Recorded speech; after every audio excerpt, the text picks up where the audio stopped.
Bonjour Niagale Bakayoko. Bonjour. Merci à vous d'être avec nous. Vous êtes politologue, présidente de l'African Security Sector Network. Merci encore à vous d'être avec nous. Deuxième journée, on l'a dit, donc, de réunion des chefs d'état-major de la CEDEAO au Ghana. Les militaires disent que tout est prévu pour une éventuelle intervention militaire. C'est des menaces en l'air, selon vous, ou c'est leur rôle, finalement, aux militaires ?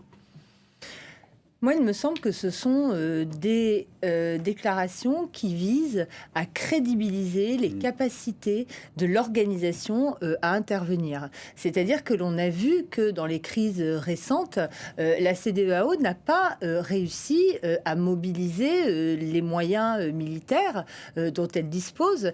Et c'est un message pour démontrer, non pas seulement à la junte au pouvoir au Niger, mais je pense aussi à toute la sous-région et notamment à ses opinions publiques qu'il existe des capacités en son sein pour intervenir. Est-ce que d'une certaine manière, on peut dire que la junte vis-à-vis de la CEDEAO joue d'une certaine manière un peu la montre en disant, bon voilà, l'option diplomatique est toujours envisagée, nous sommes prêts à négocier. On a vu d'ailleurs cette visite du Premier ministre nommé par la junte au Tchad. C'est leur position, selon vous, essayer de gagner du temps peut-être ?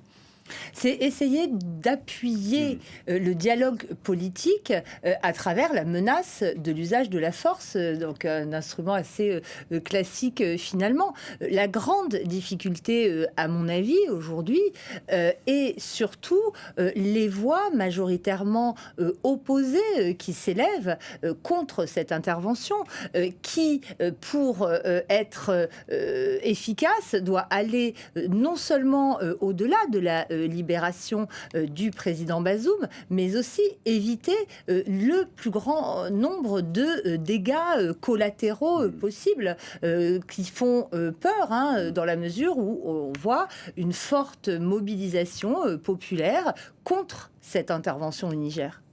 On a vu également qu'il y avait une division aussi au sein des pays de la région, au sein de la CEDEAO également, mais ça a été surtout illustré par les tensions lors de ce sommet de l'Union africaine également.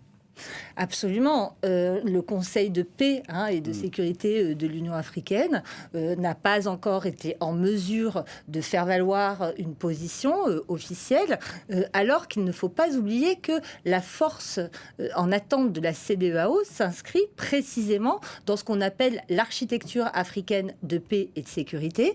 C'est l'une des 5 brigades de l'organisation et l'aval de la de l'Union africaine est extrêmement important pour tout déploiement. Mais si je peux ajouter aux divisions dont vous parlez, il y a des divisions également au niveau de la communauté internationale. On voit très bien qu'il n'y a pas un front commun pour soutenir de manière vigoureuse et affirmée cette option militaire. Et on voit aussi qu'au sein même de la CEDEAO, il y a quelques dissensions, puisque la position du Cap-Vert est de ne pas approuver cette option militaire. Un mot également de la position des Occidentaux, vous l'avez justement rappelé.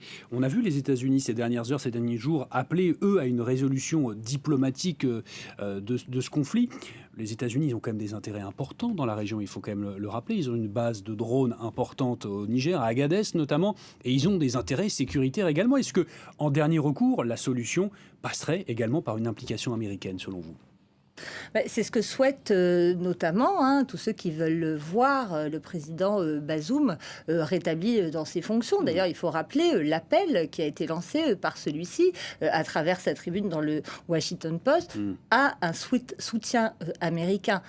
La difficulté aujourd'hui, c'est qu'on a l'impression que les Américains choisissent une position qui relève plus de la réelle politique que de soutien à l'option démocratico-libérale qu'ils affirment dans leur stratégie nationale de sécurité pour l'Afrique, qui fait de la promotion et du soutien à la démocratie une priorité. On voit aujourd'hui qu'ils sont face à l'épreuve des faits et pour l'instant, mais attendons peut-être de voir la suite, ils ont l'air d'adopter une position qui leur permette de défendre et de prémunir leurs intérêts dans le pays. On parle beaucoup de cette base à Agadez, mais il faut aussi savoir que les États-Unis disposent de tout un système très peu visible, mais qui dépend du commandement qui s'appelle l'AFRICOM, qui lui-même est basé en Europe. Et donc, avoir des points d'appui sur le continent est absolument essentiel, d'où sans doute leur position. Un dernier mot et également peut-être de prospective. Qu'est-ce qu'on peut, selon vous, attendre